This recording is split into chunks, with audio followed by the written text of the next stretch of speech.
Hi there, my name is Oli Jungirius and I'm your host of our third episode of BeamReach and Beyond. This episode is dedicated to higher education. And joining us today are Eileen Petzold-Bradley, Stephan Schmuck, and Charlotte Stewart, who will share their rich experience of working in higher education across the US, Germany, and UK.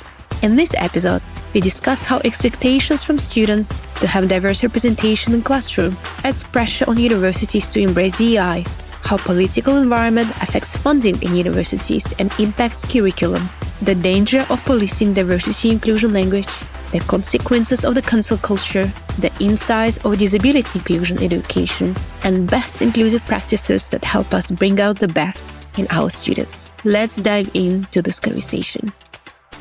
All right. Welcome, everyone. We have our episode about diversity inclusion in higher education. I'm very excited about that because we have three different speakers from three different perspectives in three different countries. I'd like to welcome all of you, and perhaps let's kick off with introductions. So who you are, how did you get into where you are now? And how do you describe your role to those who have no idea about diversity and inclusion at all? Eileen, let's kick off with you. Well, thank you so much again, Ola. It's a pleasure to be here. So yes, my name's Eileen Petzold-Bradley. And yeah, my journey probably started where I was born in Panama, at crossroads of the world, and growing up in a very unique environment, and then going off to study foreign policy.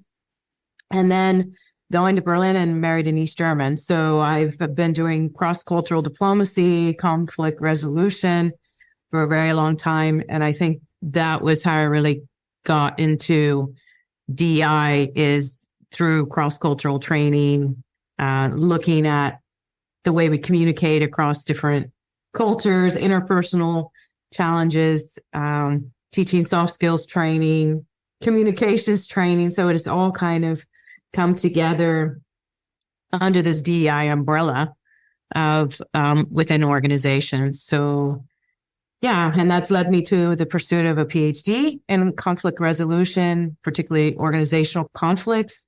And so it is quite interesting to see how DEI topics fuel conflict, particularly within organizations, and how it could either bring people together or really divide them. So it's been interesting to watch the journey of this topic area. Wonderful. Thank you very much. Stephan, what about you? What do you do and how did you get into what you do now? Well, thank you very much for welcoming me to your podcast. And as for me, I was actually born in East Germany and socialized until I was 14. And then later on, I was lucky enough to have been given an opportunity to study in the UK, where I did my degrees in literature and history.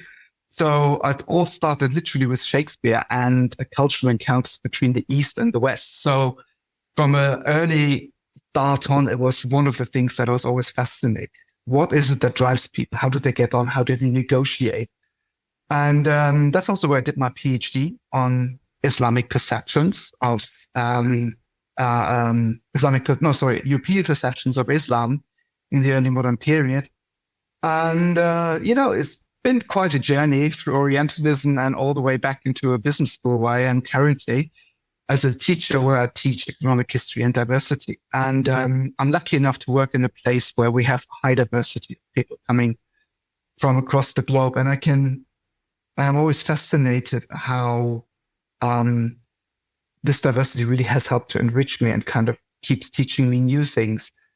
And for me, I'm sure we get back to this a bit later. For me, one crucial question that I ask myself throughout, or have been asking, is essentially, how do we choose to live together? Because I feel that is something that is essentially for the way in which we do business, in which we live together, and especially in such tumultuous times as these days, that I think this question becomes key to kind of resolving some of the issues that we're facing.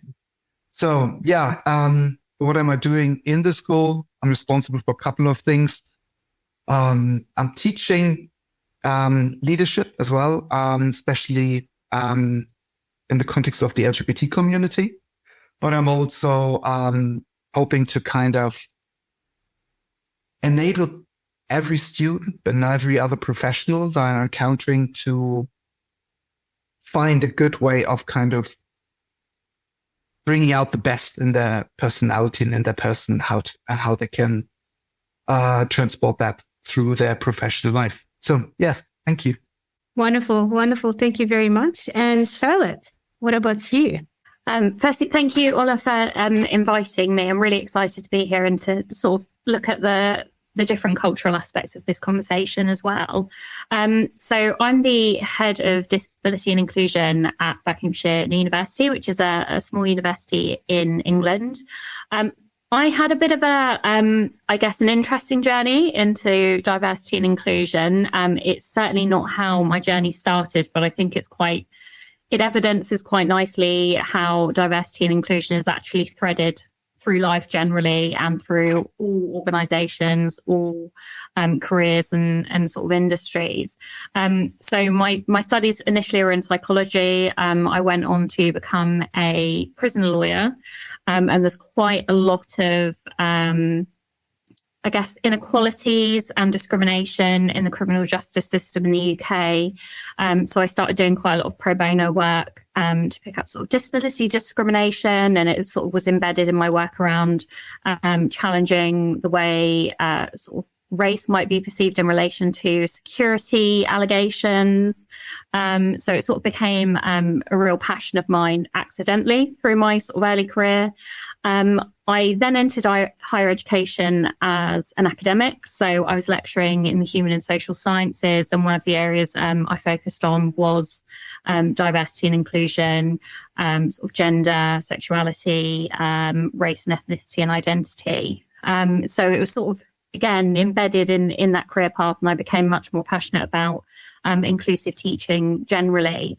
I then moved into our sort of professional services within higher education, and have ended up being, much more strategically involved in sort of EDI decisions across the university and higher education. So within my current role, I'm responsible for EDI across the student population, and in particular, I'm responsible for the disability and inclusion services for students and the mental health provision. Really looking forward to this conversation. I can tell it's going to be really interesting just by everyone's introductions. Wonderful. That's fantastic. It's quite interesting to see different perspective also from different countries, as well as given the state of public university, private university, more for non-profit university, and also seeing what drives higher education to even embrace diversity and inclusion. Because probably if I see from the experience of Europe, and I mostly work in Germany, Netherlands, Austria, Switzerland, and so on and so forth, the main conversation, diversity inclusion, started since 2020.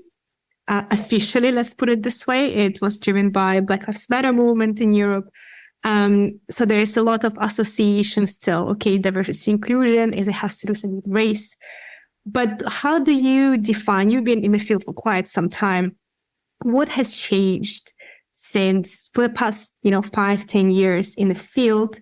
Not necessarily in higher education, but what you see in your country that you're operating in, what was 10 years ago, so to say, trends. And I don't really like this word trend, but nevertheless, sometimes there are trends. And what is happening now? So anyone would like to kind of share their perspectives on that? Well, I can start, I suppose. Well, currently I'm in the United States at a private university in Florida.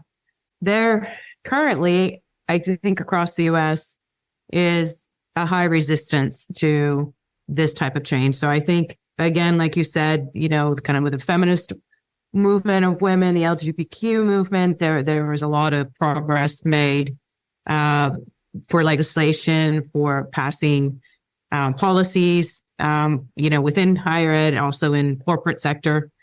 But what we see, of course, like you said, after the Black Lives Matter movement, a lot of organizations scrambled to try to put something together to what we would call here kind of woke washing. So that means that on the outside, you look like you're diverse and you're applying these policies, but at the end of the day, that's not what's really happening, at all levels. And so I think there is a tendency to kind of say we are a diversity friendly organization and then do a little bit of training here and there.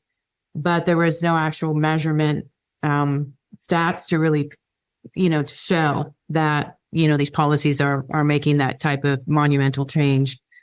So what you're seeing happening now, particularly with a possibly conservative political party coming back into power here across the board, at a national level, federal level, going down to the state level, is a more conservative and overturning all this legislation. The Supreme Court just ruled at the highest level that, for example, in higher ed, to, in the application process, to give advantage to, let's say, a minority group, that's unconstitutional. So they've completely reversed all of that type of legislation. So what you do see is kind of white males saying we're the minority and this is unfair. And so there's really a complete distrust of this terminology, and particularly with certain groups. And in the state of Florida, it's come to the point they're starting to ban certain curriculum being taught from the elementary all the way up to high school level. Books are being banned. It's becoming, a huge controversy over free speech, and people are really, particularly educators, they're really being scrutinized on what they're teaching. And so private universities are becoming more safe spaces for these types of discussions, whereas state institutions that are getting funded, all of their funding is being cut. All the DEI offices are being shut down. There are no chief diversity officers. And so that effect is really cutting funds and probably allowing more more work on the administrative units themselves versus in a centralized office. So you see a decentralization process going on, and I think it's just going to continue. So this is kind of the atmosphere, the political atmosphere. Despite the fact most of our, where I'm at in South Florida, we have a highly diverse student population and faculty population by nature of demographics. And that's just the reality. But there's just a big backlash on mandating things and making it law. So, so anti-DEI legislation, particularly targeting critical race theory, those types of things are being turned on its head, particularly in the U.S. environment.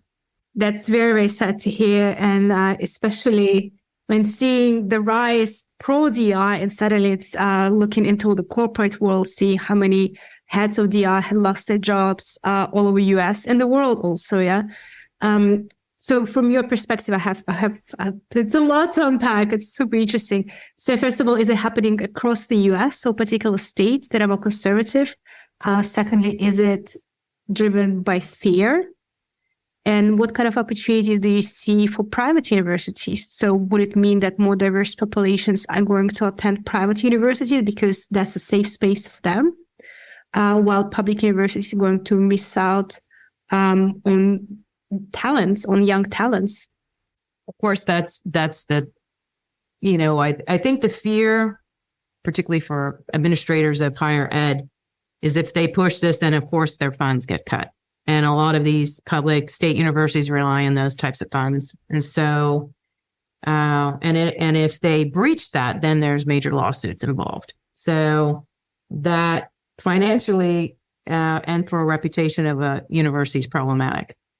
So, I mean, it is happening across the U.S. There's actually, I could share with you later, there's a DEI legislation tracker that looks at all the different states in the U.S. that shows what type of legislation is going in and how, that's progressing. And, more and more states are turning to the red. And particularly, I think with the upcoming 2024 elections, we're going to see even more. And whoever gets into political power, it could be a complete dismantling at the top across the board. And they have already started pushing, particularly the conservative Republican Party. It's called model state legislation that really prevents things like use of preferred pronouns. If they violate any of these clauses, they will be up for a public lawsuit. And even faculty and students can sue if they feel like they're being discriminated. So we really have a real challenge coming down the pipeline here. And if this model state legislation is passed, it is going to have a rippling effect. And that is like the number one political agenda of the Republican Party. So stay tuned. It's very, very scary to hear. I have to say that, we don't see the video on the podcast, but I'm smiling, but it's a very neurotic smile seeing that what kind of things are going to happen. It's really, really tragic to see that, for Europe, I'm not going to generalize, but for example, for Western Europe, US has always been seen in a way as a bit of a champion when it comes to DEI. At least it started early. But now looking at the whole political movement, it's definitely not a champion. It's more of how not to do things, unfortunately. And I would say the second country would also be UK, because UK, due to its history in this demographic population, that it's a lot more diverse than, for example, Germany or Austria, by default had a lot early on to embrace diversity and inclusion. And it's fascinating to hear, Charlotte, that your specialty is very, very niche. It's not just diversity and inclusion, it's specifically disability. So what do you see, and you've been in the field for quite some time, what do you see is happening? And I hope you're going to have a bit more positive answer than Eileen. What's happening and what do you see is going to happen? Yeah, I mean, higher education and sort of EDI in the UK has had an interesting history, I guess. So here's 1997, there was the Deering report that sort of really started introducing widening participation in relation to higher education and universities in the UK. And really the focus at that stage was to increase the number of students going to university who were from underrepresented backgrounds in higher education. So that seemed to sort of really be the start of it. But there tended to be a focus on class, which is quite prominent in the UK. So historically, middle and upper class individuals have been those who have gone to university. So it was really focused on supporting people from different socioeconomic backgrounds who might have previously been excluded to access university. So that sort of, I guess, started it. And then in 2019, the Office for Students approved what we call an access and participation plan for universities that was trying to increase fair access and participation for underrepresented groups. And I think there started to be more of a understanding of intersectionality and the issues that causes in accessing education, but not only access the experience of individuals once they are in higher education institutions. Are they able to access information in the same way? Are they being inspired in the same way? Are they seeing people that they identify with? So I think the conversation is definitely happening. But like Elaine mentioned, I think there are setbacks that sort of are coming up in conversation. There's discussions about the government are really, really keen in the UK on promoting free speech. But at what cost? How do we balance that with protecting people's human rights and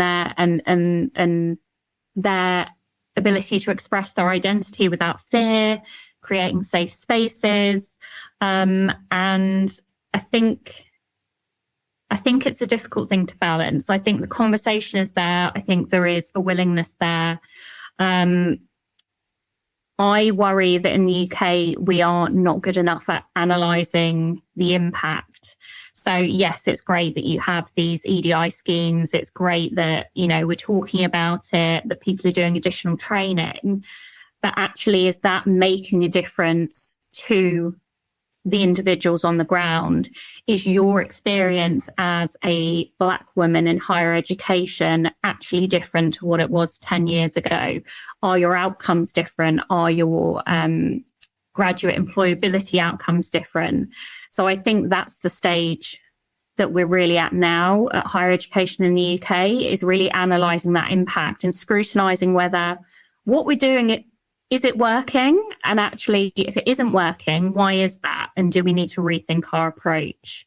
So I'm lucky that I'm at an institution that is a widening participation university. So we really focus on students from really diverse backgrounds.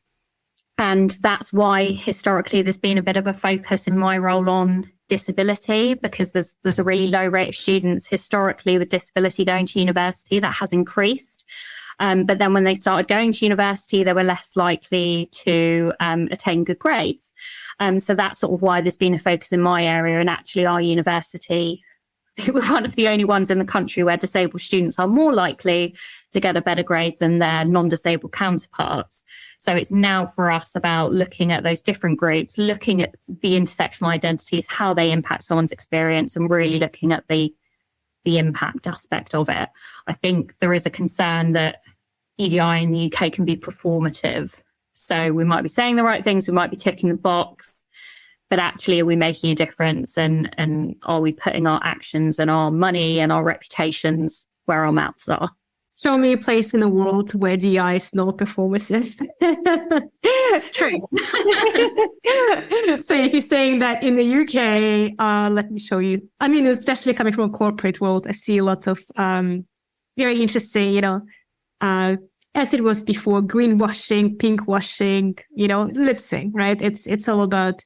I see more employer branding happening in the corporate world than anything else, which is a nice transition to see that to you, Stephan, in the way that, how do you see it from this perspective? Because for myself, working with startups, working for scale-ups and corporates, I see a lot of organizations, corporate organizations, they embrace DI not for ethical reasons, but for the reasons of war for talent, simply because you have to diversify your pipeline, and hence, okay, fine, let's hire more women. Okay, fine, let's hire someone who has a neurodiversity, or let's hire someone, whatever not. Yeah, so it's more about we don't have other choice.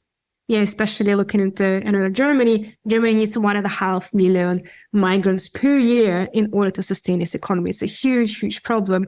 Hence, there is so many newcomers and refugees and reskilling and upskilling happening. Not that companies care about DEI.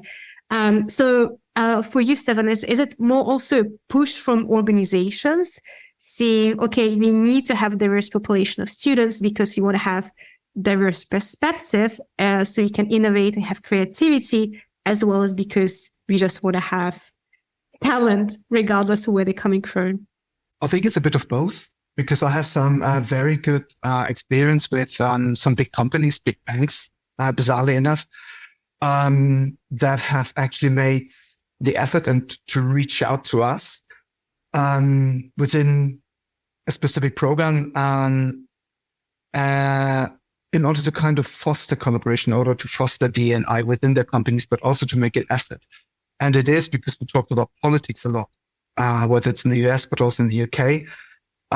Without naming the country and without naming the company, it's also a specific response to a particular frustrating political circumstance and context to which that company kind of responded. And when I had my discussions with stakeholders, it was very much about, we want to set something like a signal of change and hope. And it's been kind of convincing, and they've done a good job. And so that's on a huge corporate side. On the other side, of course, I mean, as you just said, it's there's a lot of pinkwashing. There's a lot of kind of performative aspects, and we have a lot of students, and we have students who, they in the business school, they want to kind of have a good education. They want to kind of go to certain businesses, entrepreneurship, finance, luxury, and all that. And diversity becomes for them often just a vehicle that they need in order to explore new avenues. Sometimes it could be something like, how can I put together a new marketing campaign, for instance? And actually, we kind of make use of that in order to bring students closer to those topics, to make it relatable so that they engage with it. That has turned out kind of nicely. So, for instance, we're teaching a course that's called The Value of Differences. And we talk about intersectionality, we talk about the different diversity aspects. And one of the exercises that they have to do is to not just create a marketing campaign or something, but they have to reach out to people with whom they probably never would have spoken to. So, for instance, they have to go through the IAT test, the implicit association test, and then we test them, or we give them a choice which dimension they can test on. And once they've got the result, we basically ask them, now pick someone for whom you have the least preference, and then have a meaningful conversation with them. And we use that as key insights to make them create marketing strategies that kind of aligns with their career wishes. And, it's a bit like a Trojan horse. We hope that we can use that, and they can then take that to their new employer and also make a bit of a difference. Again, companies come to us also to ask, for some advice, D&I. Also, they ask for trainings, the usual things like women in leadership. This is one thing on the gender side, but then intersectionality is another one. It's another topic they're asking us. But there's one little thing, and I know it's not going to go into the corporate side, but this is something that kind of seems to be distinct from, let's say, or almost in opposition to the US case. Legislation in Germany is only building up slowly to kind of get to grips with what does it mean, diversity, equity, inclusion. How do we implement it? How do we deal with this? Partly because of Germany's demographic, partly because of its history, etc. For instance, for Germans, it's incredibly difficult to talk about race. Every time we have that discussion in seminars, it's very, very, very like walking on eggshells, right? But the conversations are happening. And I think public institutions actually have the obligation to offer D&I trainings to their staff, and that's mandatory. It's not something you can choose. That's also something where we come into play and we can help a little and hopefully kind of alleviate the situation. On the downside, of course, some of the motives that were already mentioned in terms of, for instance, the dislike for D&I, gender-oriented language, gender-sensitive language, all this is being picked up by, let's say, political opponents to discredit essentially the government, to discredit any kind of liberal movement that might come. So it's a bit of a mixed bag, and it's going to be interesting to see how this is going to play out. But as I said, there are also some good projects, and there are also some, I think, genuinely promising kind of avenues, especially, interestingly enough, the semiconductor industry. I know there's a bit of kind of retention, and there's a bit of kind of, we have to kind of make sure that we become more attractive to new students and employees. But there are some branches in Europe and in Germany that kind of will make a difference. And I hope that, the business case in that sense kind of pushes through a little bit, because that's often what matters within the industry. Yeah, absolutely. And it's very interesting what you said. Also for our listeners who are not very familiar with Germany, compared to UK and US, it's almost impossible to, it's illegal basically to collect data related to race and sexual orientation, lots of other things in Germany, in France as well, I believe. And without data, you can't really make a difference. And yes, there is a GDPR, there is a lot of even stricter policies coming from Germany, and very sensitive, especially regarding race. But that makes it very, very difficult to make a difference, because if you don't really know what is the demographic of your organization, of your university, you're truly going to be able to zoom into the problems of those populations.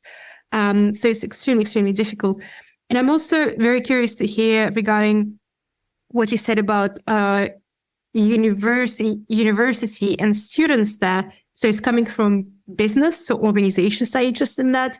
But could it also be that if you go to, let's be honest, quite a fancy business school, as a very reputable, like very, very good reputation there, it will be also in a way expectation from students to have diverse perspectives and diverse nationalities, because you don't want to have a group think, and especially for a lot of people that I teach. I'm an external in several private business schools, including ESCP and Kisma Business School, and in a way, it's expectations from students that I'm going to be a consultant, very likely in Deloitte, in McKinsey, and so on and so forth, or head of global innovation, whatever not, because I pay quite a bit of money to get my MBA or my executive MBA.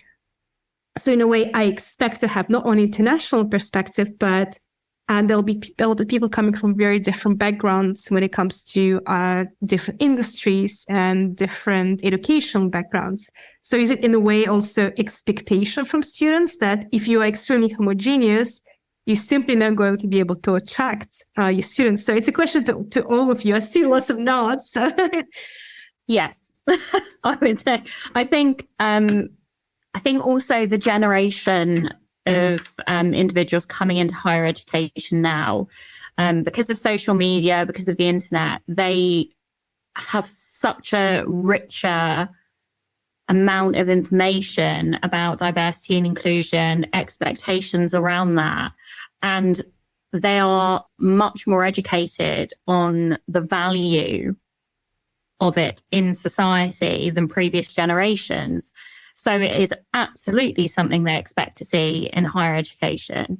And in the UK, it's, primarily we're not privately funded. In the vast majority of cases, it's student loans through the government, but we are seeing students going away with a significant amount of debt. So they are working as customers.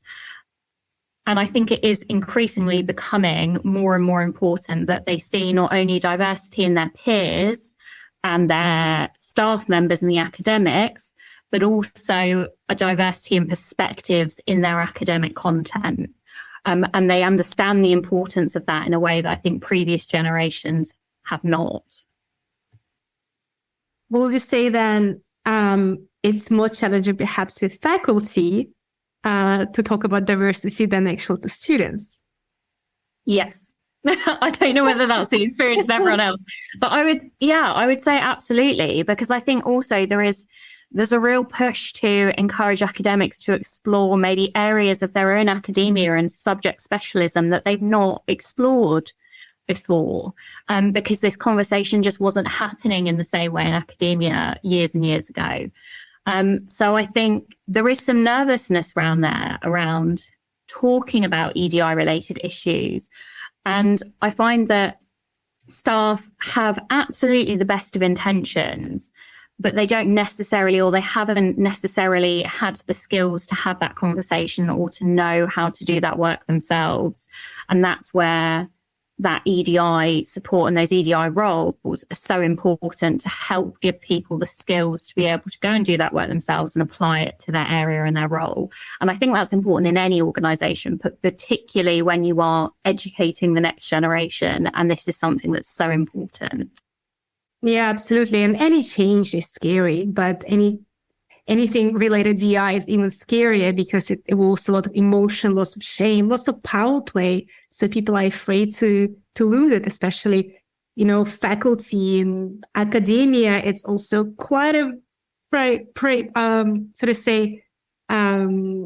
privileged from many perspective groups. So there definitely, I could see a lot of them trying to pretend that it's just going to pass by. It's just going to pass by. It's not going to touch me. It's not going to touch me. Let's just wait for a little bit longer. What about the rest of you? Eileen, Stephan, what about your experience? Yeah, no, I totally agree with Charlotte, what she said. Often it is, academia an older generation, and, you know, particularly tenured professors, that is obviously going also in a different direction with more adjunct, you know, people with different specializations and not traditionally only the academic route within the higher ed. But you do see, I think your initial question, Ola, that universities are trying to recruit, retain, and teach more a racially diverse pool of students and faculty and staff. So that trend is happening, of course. And so I think the sooner we stop politicizing DEI as some political agenda, but it's really about helping our institutions and higher ed to really fulfill their key mission, which is to offer access to education and inclusion for the next generation. And then we are, you know, the next generation are going to be global citizens and leaders that go across borders, and particularly this digital world as well. So I think the problem with higher ed is very slow to change. You know, corporate world is faster. You have talent coming and going. Higher ed is just a slower institution to respond to that. So it may not be able to pivot fast enough according to these trends. So I think that's really where the challenge is. And also, you know, of course, if it's merit-based, to have that type of inclusion training, you know, to how to have an inclusive curriculum, how to have an inclusive educational environment in your classroom setting. Those are all the types of things that need to be taught. But the problem is if you mandate it, particularly here in the US, people, you know, most of the stuff is voluntary. And so what I see is a lot of certain few people that are highly engaged and are kind of the change agents, and they're moving the needle and doing a lot, and the rest are not. And so I think that's probably we're those types of change agents that are driven, and that's our purpose, and we'll continue to do this. But that's how that grassroots type of work happens and trickles. And so to have this top-down approach to believe that that's going to continue, I'm not very hopeful in that respect, but really, like you said, to plant those seeds in that next generation, and then it's automatically, you'll see the fruits of those labors, you know, as time goes on. But yeah, those are some of my thoughts. Thank you. I just would like to concur with Eileen just said. I think it was Pythagoras who said, educate the child, then you don't have to punish the man. And I kind of like that because, you know, we have similar challenges that, for instance, staff who's been around for, you know, decades, find it quite difficult to kind of then suddenly adapt. How does DNI or EDI apply to my finance class? Well, it doesn't. That's basically what they come up with. On the other hand, we're kind of fortunate because we have other non-managerial topics coming into the school, like sustainability. And there's a certain immediate realization that this is an important topic because, you know, it's not just about how we choose to live together in the future, but how do we survive together with what we have. And through sustainability, we can open up a conversation. So just to give you an example to illustrate this point, entrepreneurship is a big thing. And my school is very big on entrepreneurship. And entrepreneurship, because it has this high level of ambiguity, which is something that I feel sometimes we have lost the ability to endure ambiguity. And we are aspiring to, you know, right and wrong, black and white, one or zeros. That field thrives on that. Entrepreneurship really does thrive on that. And we have students who go out into the startup scene in Berlin, and Berlin is great on that. And they have a lot of different opportunities. So you can go either then to tech industry, entrepreneurial, you can have the women in tech industry, women in tech entrepreneurs, you've got the LGBT techs, the unicorns, you've got the Black women tech industry, etc. So, and they bring those impulses back, and then suddenly teachers look at it. I didn't realize that. So a few years ago, IPX made a survey on LGBT startups, and, how difficult it is for LGBT beginners who would like to set up their own company to get funding in comparison to, let's say, but also women. So Axel Springer, one of the bigger companies, picked up on that. So, we get those things in there indirectly because there's always the element of relevance, right? And Eileen mentioned the politicization. I don't know if you've come across this recent work by Laurie Bereni, who wrote a book, comparative study between D&I in New York and D&I in Paris. She coined the phrase, the stigma of virtue. And it's that suspicion that management has, or middle management has, that D&I does not come down to something like, let's say, a measurable performance, right? The causality between D&I. And I've given up on that. And everyone who knows me knows that I've given up on that because that cannot be the point from which we go. What she argues is that, and I really like that idea. What she essentially argues is that we have to kind of also rethink how we use that, how we approach D&I, especially for companies, but also for higher education. It could be the crossroad where, for instance, societal changes meet the needs of an organization, where you are the communicator between the two. Because sometimes in business, I have a sense that they believe that business exists in a vacuum. They just do their thing, and there's absolutely no relationship to the outside world, even though there should not, because they're catering towards customers, right? So I kind of like that idea, and I'm really interested to see where this is going. It's a big question and it's big topics, but I think that it's also an opportunity for us, and also, depending on the context where you are, maybe it's also sometimes a good opportunity to rethink the way in which we approach, or can we still use the old ways in which we have approached D&I within organizations, or do we have to rethink or redefine the terms and terminology? It's like we are trying to address a future that has, changed dramatically. We call it the VUCA world, all these kind of technical terms. And I think we're at this kind of shift, at this point of, you could almost say, a paradigm shift, where suddenly you find where you have to rethink your vocabulary and the way in which you address those issues. And I think this is something that comes sudden because of, the way in which the urgency with which these political changes happen. But I think, use that as an opportunity and move on from there. Yeah, I was just going to say, I think that's funny, Stephen, because we're better for that conversation to happen than higher education, where there should be exploration of thought, and yet we still see some of the same barriers. And this should be the optimal environment for us to be able to have those discussions and debates and exploration of thought, to redefine and re-explore those concepts.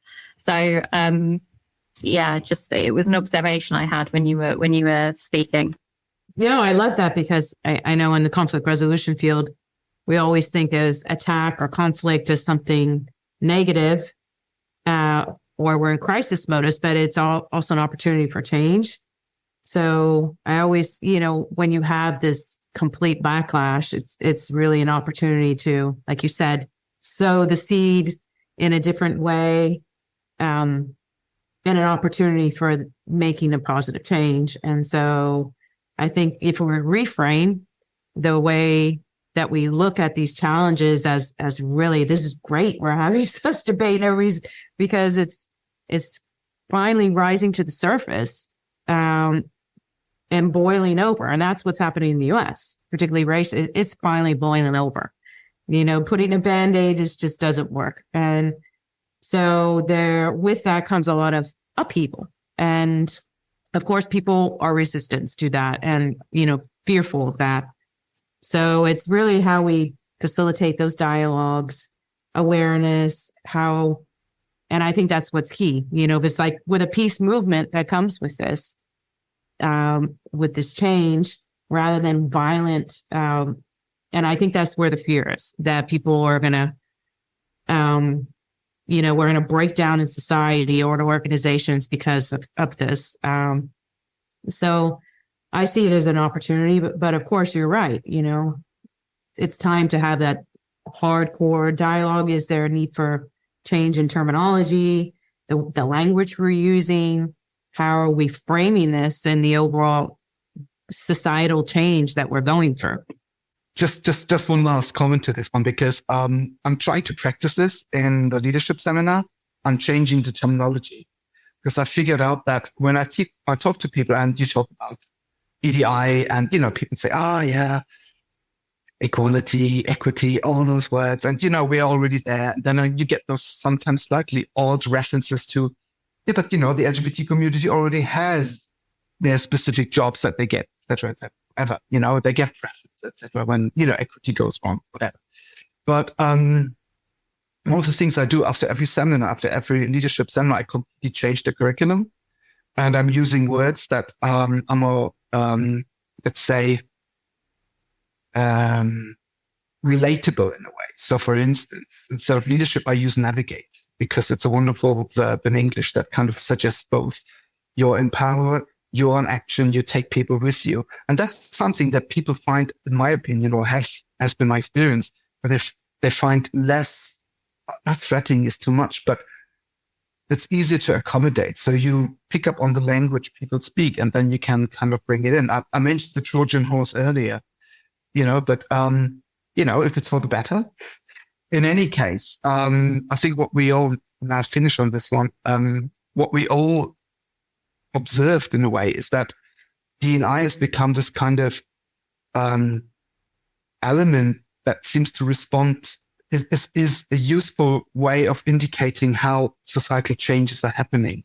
It responds with a sensitivity that other areas I feel sometimes fall a little bit short of doing. And that in itself is a function, isn't it? I mean, that in itself is a wonderful advantage that education in particular should be taking advantage of, because it gives you a head start over everyone else. You say, hey, this is happening and you can implement it. Business is a different story. But so I think we're far from done yet with D&I as something that needs to be thought through and implemented. I love to think about the language because as someone who is a trainer and works with also top leadership, top management, the first thing that I do in the very, very beginning is to define the terms, because the reality is, unless you work in a field, most people, and not them to blame, it's more, we don't expect them to know, but they understand diversity and inclusion. They use it interchangeably. They don't really understand the terms. And for many, the term diversity is also very negative. So when I work with management that already arrived to the training very skeptical and very fearful, very doubtful, I never use, first of all, the words of diversity and inclusion throughout the entire training. They just don't exist. We talk about psychological safety. You talk about innovation. You talk about risk mitigation. You talk about what are the consequences for your product and for your service that doesn't work simply because you do not have diverse perspective in developing it. One of the medical companies I work with now, 35,000 people all over the world, they embrace DI not because they care, but because for safety of the patients, because if the product does not work for diverse populations, it simply is you lose. You simply miss out on a huge chunk of the market, first of all, but also it's danger. It's risk of for the insurance and for all those other things. So you talk about DEI, but in such a sneaky way, in a way that you name the training how to bridge the differences to reach competitive advantage, or whatever you call it. Just don't use the terms, because that's not the language your stakeholders understand. They understand business, they understand profit, they understand bottom line. So speak the language. And I feel that for a lot of DI professionals, they use all those fancy words that I personally cannot keep up with because it's changing all the time. This DI terms, you're not allowed to use this, you're not allowed, and then you're punished. So even in the DI field, I personally feel there is not so much of a dialogue. It's a lot of polarization. It's a lot of blame. Like, you can't use that, you can't do that. That's the first thing that I see. And also regarding to what you said, Eileen, about emotions, I think emotions are good. The worst thing that would happen in DI when there's indifference, but anger, fear, someone being extremely angry, it's also good because it creates change. It's a gasoline for a change, because if there is indifference, then nothing actually going to change. So yeah, it's a bit of a rough times right now, but it's also glad something is actually happening. Regarding language, regarding vocabulary, I think it's in a way also too mandated, that you can't use such things. You have to use this word. And especially when it comes to when I work in different countries, you can use this word in one country as in disability, God forgive, like if you use it in a different country, you're not allowed. Or especially when it comes to race, work in South Africa, it's commonly used word colored. Yeah, you can't use it in other contexts. It's a big no-no, but you're being punished for that. And also as educators, we in a way have to give ourselves, as well as not those familiar with terms, a bit of slack. I think I suppose there's sort of two things I'd add there. I think with language as well, when we sort of police language, there is an aspect of we are assuming that particular demographics are homogenous in their thoughts and their feelings and their views about that language. And sort of, for example, things about, when you mentioned disability there, actually there are a lot of people that would legally meet the criteria for disabled in the UK that do not identify that way. And there are other individuals who that is really a key aspect of their identity, and their involvement and activism in the disabled community is extremely important to them. And yet they both need additional support and inclusion. They both, have outcomes that have, discrepancies. So I think there is something around there about us. We need to accept with language that people from different demographics are not homogenous in their views. They are going to have their own perspectives, and that's absolutely okay. And that comes down to self-identification.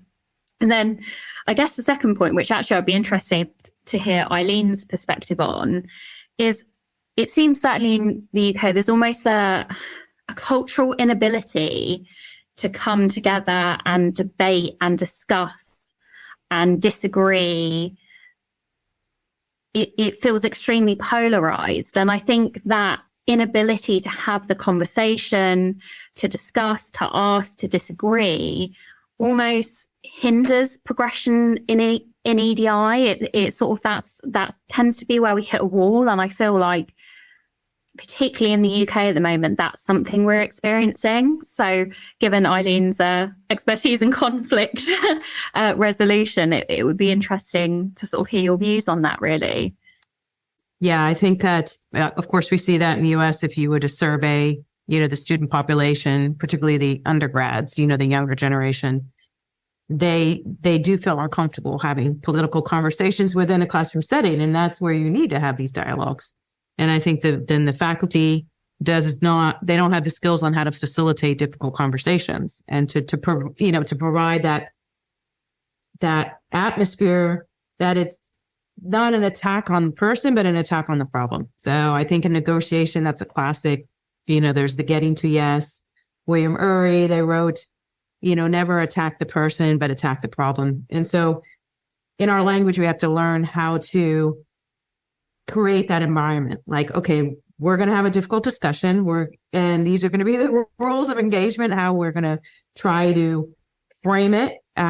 So it's like in any mediation, people might need a caucus, so they might, like you said, get enraged and blow up, and you have to be able to facilitate that and allow for that to happen, because those are the emotions that come to the surface when you're talking about, race or revenge or, all these very difficult topic areas. And so I think with that said, so a lot of people just shy away from those conversations because it can get out of hand, and then it can start off and then get into a huge problem that spirals out of control. So, with conflict, it can escalate very quickly into something that you did not intend.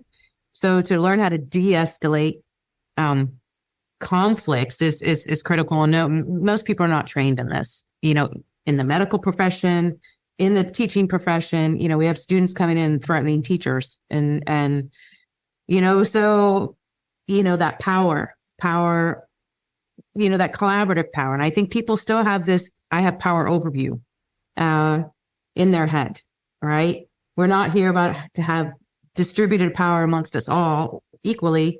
It's about this dynamic, this uneven parallel. And that's sometimes what happens in these types of conversations. So minority group feels like, okay, now we're having power over based on history, and they're not being heard.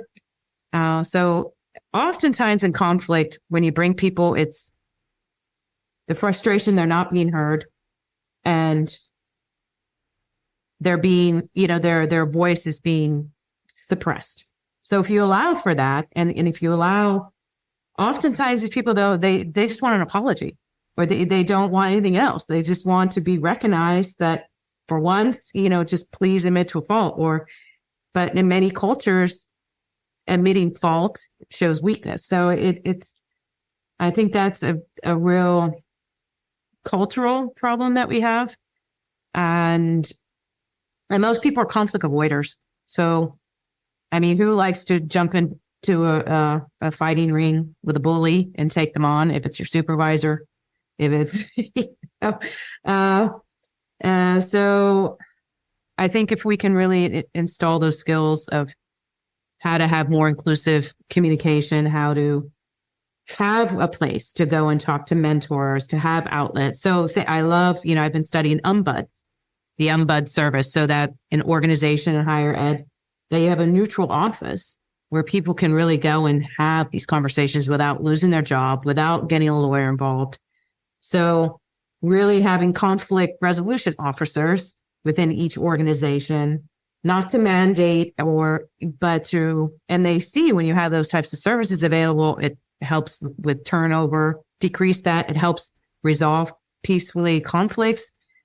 All of a sudden people are talking, but you can't expect your HR division or your supervisors to be mediators, to be able to, oftentimes they're part of the problem. And so you need that type of neutral. So, of course, I'm a big proponent of, learning conflict resolution skills, because without that, then as a supervisor or manager, you can't facilitate these conversations, or and so, yeah. And they also have this TKI, Thomas Kilmann instrument. It's another great tool to kind of how do I deal with conflict?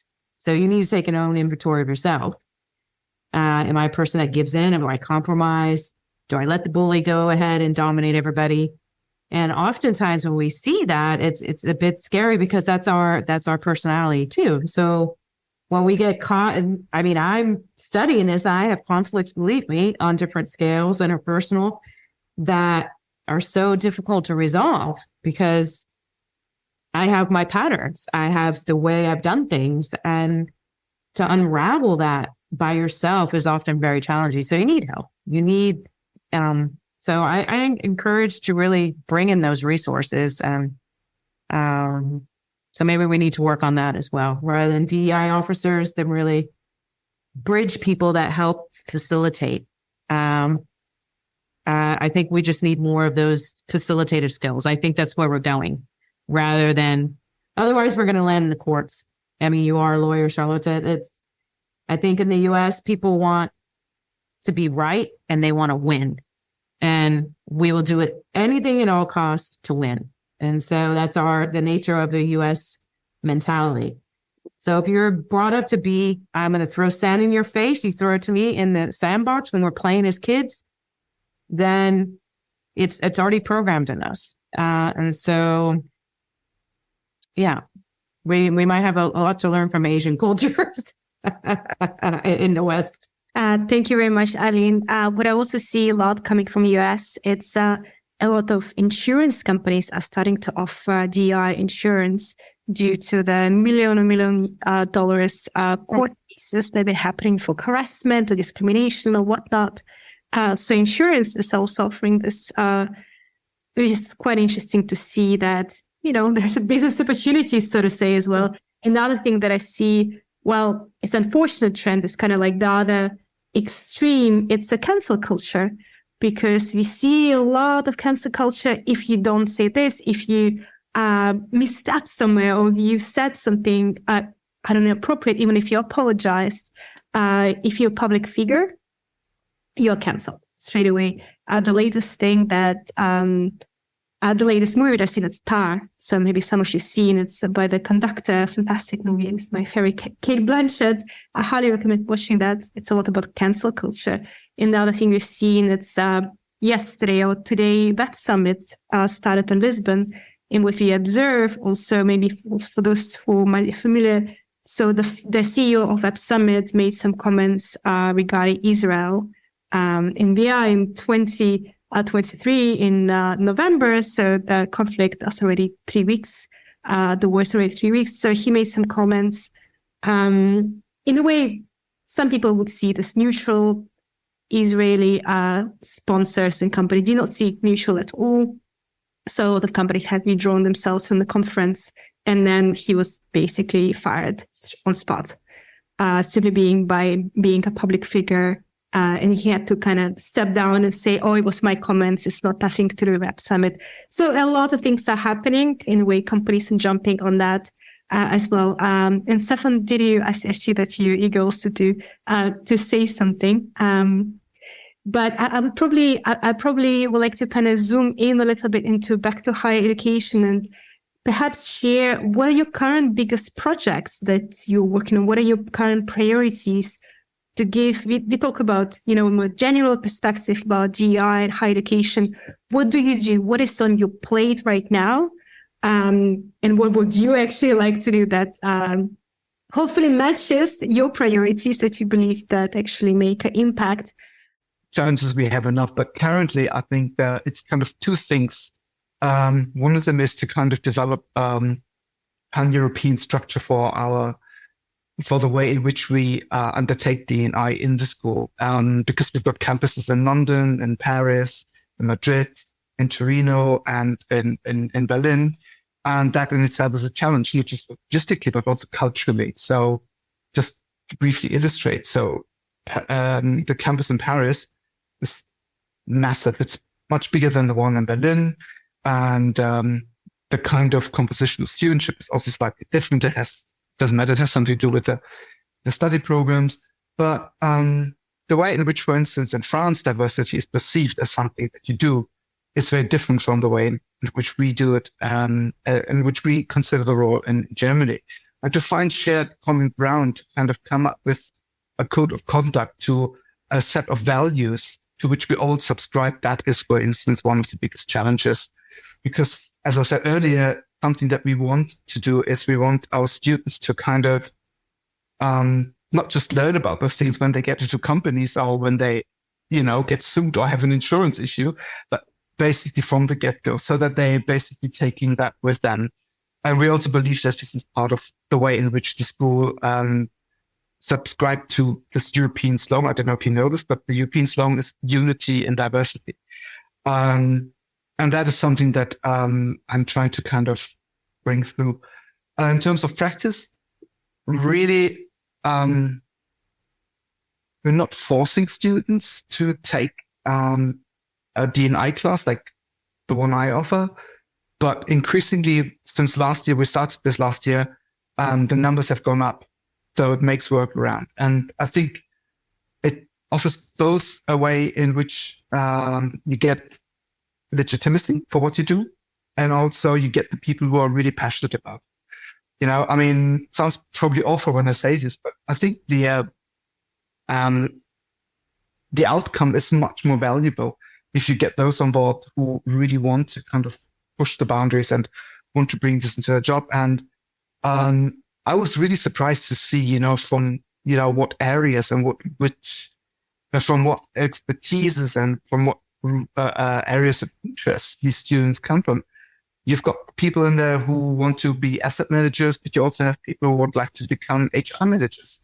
So, I got a bit surprised and had to realize my own bias towards perhaps some of the fields.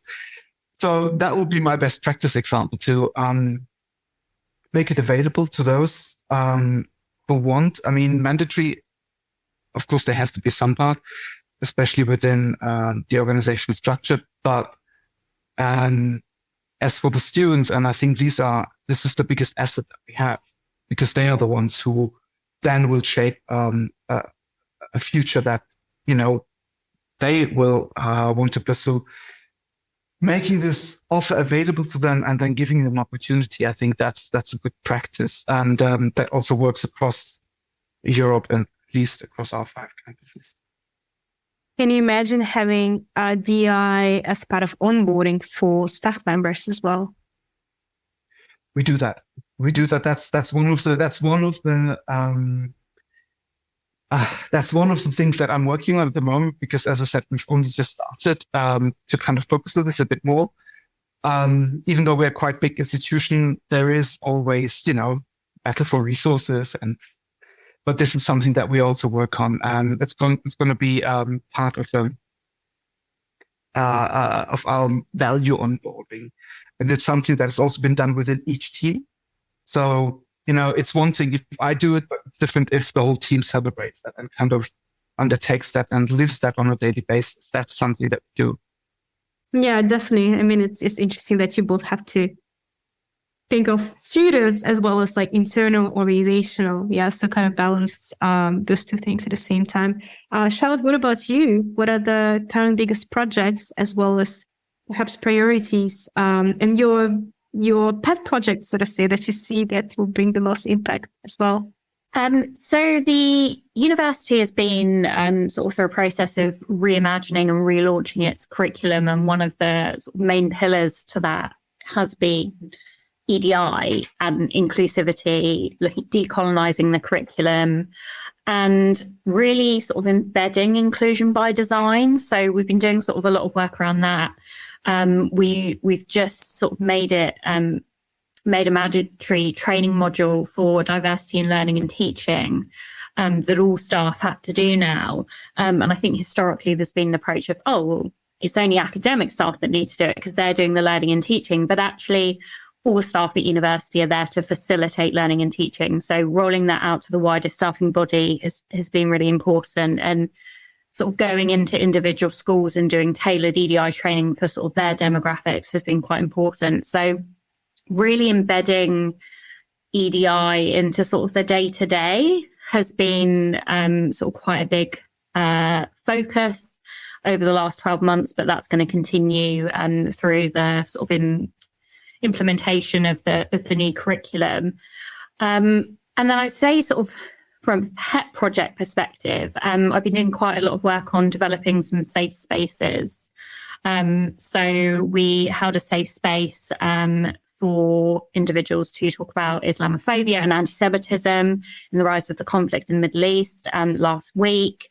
We're looking at doing some safe space training for staff to be able to facilitate that on a one-to-one basis with sort of peers, colleagues, line managers, with students, and really promoting psychological safety, because I think something where I spoke right at the beginning about impact, I think we are all doing and saying the right things, but I think if people are acting on EDI because they're told they have to, what we're missing is all of the unconscious bias, all of the indirect discrimination and everything that's going on underneath. And until you can facilitate those safe space conversations, I don't think that's really going to change. So that's sort of the pet project now is to really upskill our community to be able to hold those spaces and to get a few of those spaces sort of kicked off to sort of start to facilitate those difficult conversations, but those conversations that we really need to have in a safe way to really push this impact forward. Very interesting. And it's also very hard to measure, isn't it? So how do you measure the success of how much a safe space is there unless there is some sort of constant audit, constant survey. But it's extremely, extremely difficult, especially in such an unstable world, So yesterday you were safe space, and today something else happened in the world. It's not safe anymore, and it's beyond your control.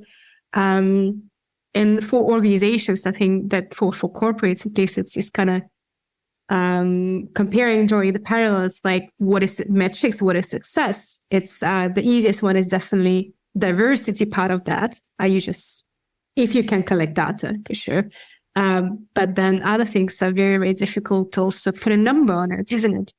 And I think sort of measuring success for us would be, we're taking feedback from individuals that are engaging with those safe spaces to see how it's made them feel, how they've experienced that space. But equally, the hope is some of those unconscious bias will be challenged in people, and our community will realize that they maybe have more in common than they do in differentiation. And if that's the case, the hope is that actually the outcomes will improve. So those retention gaps for different demographics, those attainment gaps, those promotion opportunities, actually will start to see equity in those areas. So that's the hope. Maybe we can do this again next year, and I'll let you know how it's gone.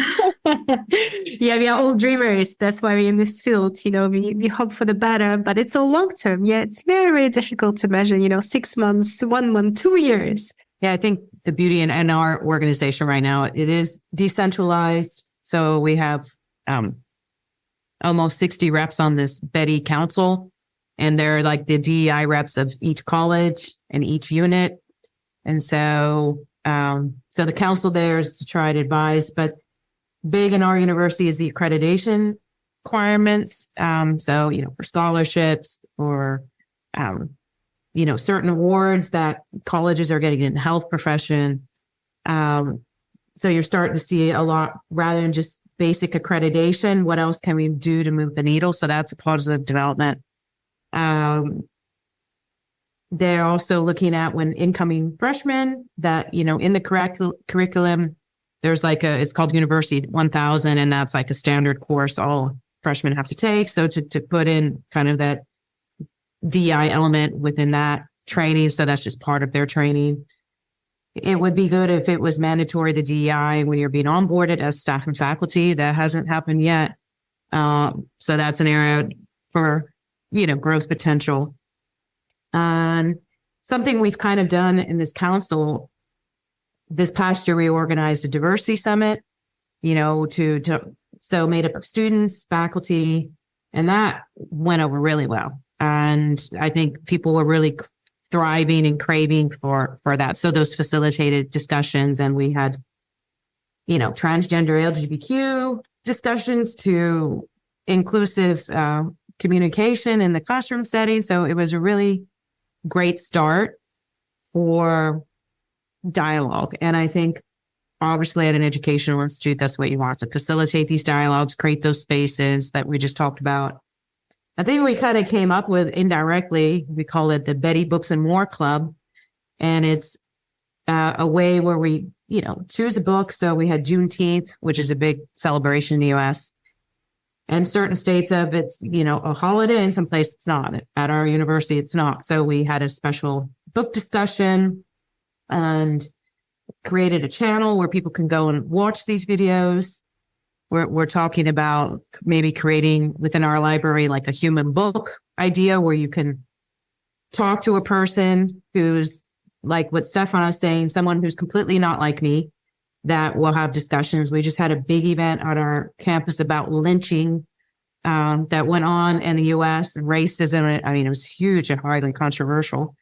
And, the leadership of our university came. So students and faculty are seeing this, the C-level suite were there in the audience asking questions. And so something I hope to start doing is to create kind of like this, diversity, our mascot are sharks, the Mako sharks. So, to have like deep dive into diversity discussions, right? And to really maybe interview faculty, staff, and like really get to know the stories of our people. And I think that if we can channel and brand that in a very positive way, like look how diverse our students are, our faculty, this is what makes us all that one collective unit. This is how we're all more similar than we really think we are.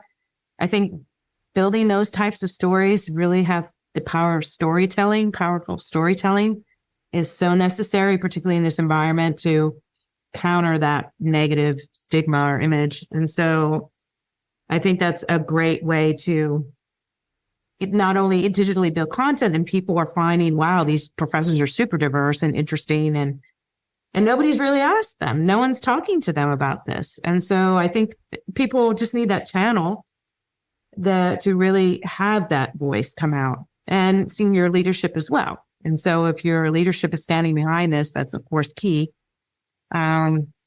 So, at our organization, there might be a change at the C-level with a new president coming in. So that's an opportunity possibly to shift gears and to cooperate here, like with other private universities, like maybe to have a conference here with other private unit, like what are your best practices? How can we work better together as educational institutes against this backlash within the higher ed? And so I think working more with other strategic players is also a really important move. So you're not like standing in a silo, isolated. So I think those are those types of things. I'm a big fan of storytelling. And I think that the more we were selling that good image of what this is versus that negative press, is it going to be helpful? So those are some of the best practices that we're looking into the future to implement. That's wonderful. That's wonderful. I'm also familiar with this concept of, I think it was in Stockholm that it started, when it's like in the library, you can just sit down with a person, tell the life story. And that's beautiful. I think one of my favorite quotes is, understand the differences, focus on similarities. And I think sometimes we forget that. Sometimes we focus on the differences way too much. Right. And to recap, so what do you see is going to happen in the future in the sphere of DI in the higher education? Do you see there would be a lot more jobs popping up, or it would be a lot less? Because also I see also in the corporate field, maybe someone has exactly the same position name as in DI, but they're doing completely different things, completely unrelated. And the second thing will be, what would be your recommendation to someone or to organizations, to universities that just would like to hire someone, the first person in the position, where to start? Because there is so much to do. To your first question, basically, I think the ebbs and flows of society will indicate the way in which D&I goes. Because, what I said earlier, I feel that D&I in higher education, but also corporates, is essentially it's a bit like a tool that kind of indicates and gives you an impression of what's going on around you, and that kind of is reflected and shows within the D&I sphere. So there will be highs, there will be lows, there will be highs that will come and go depending on, how the political sphere is going to play out, how the cultural sphere, how societies change, even with, the changing context of immigration. Climate change, we're going very far. All that will have an impact. What would I tell someone to start? And I know you should perhaps start tiny on a small spot. Don't try and kind of, have your vision, but you should try and get small successes on which you can build. Even though it sometimes looks like you want to change everything, you want to change the world because it's full of ideas that you feel are necessary for the runnings of, let's say, a university, a high school, a corporate or whatever, but it's those small little successes that you should focus on, that you should put your energy in. And then, picking up Eileen's point, talk about them, have stories about them. show them, because stories are the only thing that can have a lasting impact, that can make a change, because that's where you showcase where you show the courage that you have put into doing whatever you're trying to achieve. It's taking you out of the comfort zone, and it's a role model. It's something that you can help you to inspire others. I think, yeah. So small steps, but showcase it. Tell the world a story, because that's what's going to make a difference, and that's what people remember. I think in relation to your first question about where do I see the future of EDI going, I think we need to move away now. I say not move away. I think it's been very much about awareness and building awareness. And I think we now need to move to really bolstering and facilitating that conversation. So I think we're sort of moving into more a transitional space where we need to have more discussion, more representation, to start to open up some of those more challenging aspects of EDI that are hidden. And in relation to, if you're going to hire someone to a post for the first time, this post maybe hasn't existed before, but if you're recruiting anyone to these kind of roles, I would say hire someone who's going to challenge you and not necessarily tell you what you want to hear. You need to bring someone into your organization that is coming from a different perspective and can act as a critical friend. I think we are, as humans, we're very good at sort of gravitating towards people that we identify as being similar to ourselves. And you can't gain progress in that. It's about diversity of thought. So yeah, I think that's what my tip would be for someone hiring into an EDI post, especially if it's the first post you've had at your organization. Yeah, definitely. It's a lot easier to work with someone who sees eye to eye with you rather than someone who keeps challenging you and keeps, challenging your points. And that's unfortunately also happens everywhere. Yeah, it's in the corporate world as well. Yeah, I guess just to short and sweet. We talked a lot already about trends and where the field's going, but I think language, as you mentioned, is important, how we package this. And I think, this training has been going on. It was sexual harassment training to, like you said, working with disability. It's all there, these policies. So it's how we facilitate those conversations. So I think, particularly in my university, the leadership shies away from this DEI terminology and likes to use terms like belonging. Like if you need to belong here, you need to feel welcomed, you need to experience it, you have to live it. So if you're not, then obviously it's not the place for you. So I think fostering that atmosphere of belonging within higher ed, that with that comes the respective diversity of opinions, so that's all just automatically part of the process rather than it's got to be singled out. So I think maybe we do see a mainstream that these concepts just become part of reality of doing business rather than we have to single it out. That is just part of doing good business these days. Like you said, if you don't, you lose talent. If you don't hire the right faculty to teach these concepts, students go elsewhere. So I think the trend is, by nature of the changing demographics, that they will change with the times, of course. And so, anybody that's entering this field, as the first job,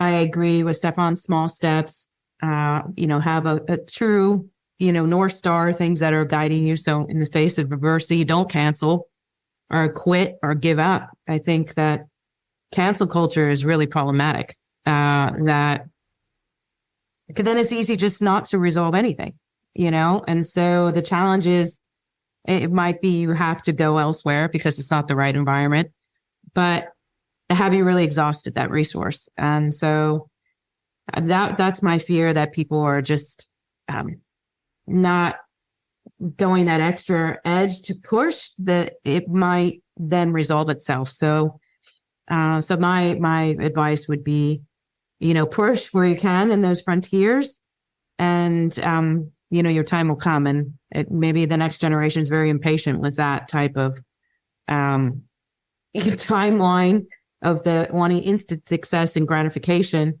That may not be the case. And so,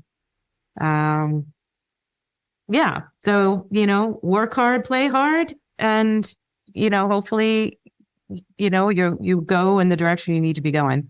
That's wonderful. That's wonderful. And, once again, the cancel culture, it's a lot easier nowadays, especially to call someone a sexist, racist, whatever not term is, than actually to understand what are your fears, what are you afraid of, where are those emotions coming from, and actually to listen to them and then have a conversation, a very, very difficult conversation. It's a lot easier to cancel them, block them on social media, block them on, LinkedIn, whatever not, or make a unhappy face than actually to listen and to acknowledge the fears. Wonderful. That's been a fantastic conversation. We really scratched the surface, really, because there is so much more to unpack. I would love to have it, as you said, maybe in 1 year time or 6 months time to actually see where you are at and whether you're still in the same job. You did not give up, still continuing. Thank you so much for being here today. And I'm really looking forward to following your journey and also seeing maybe you collaborating with each other, maybe collaborating with other universities that actually learn from each other, have a bit of a community there, because it's very difficult to be in this field alone. Yeah, it's also, it's important to be surrounded by like-minded people. Wonderful. Thank you so much, everyone. Thank you for listening. If you have any feedback, recommendations, or would like to be a speaker in our next episode, reach out via hi@beamreach-inclusion.com. Also, if you need our expertise with diversity inclusion training, would like us to conduct a comprehensive audit, or need a helping hand with DI strategy, don't be shy and get in touch. Stay tuned, and until the next episode.